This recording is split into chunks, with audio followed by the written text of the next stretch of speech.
What happens if PPE is not used in the pharmaceutical industry? One small mistake can contaminate an entire batch of medicine. Pharmaceutical employees handle hazardous chemicals, odors, and solvents every day. PPE protects workers from chemical burns, allergies, and harmful inhalation. Humans naturally release hair, skin particles, and microorganisms. Without PPE, these contaminants can affect medicine quality and patient safety. In pharmaceutical clean rooms, maintaining sterility is critical. Masks, gloves, gowns, and shoe covers help control contamination. Failure to follow PPE protocols can lead to GMP violations.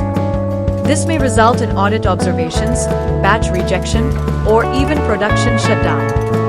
PPE is not just a dress code.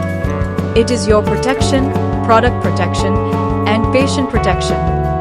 Remember, no PPE, no entry, no safety, no quality.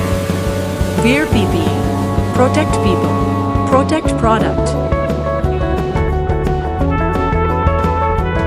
No PPE, no entry, no safety, no quality.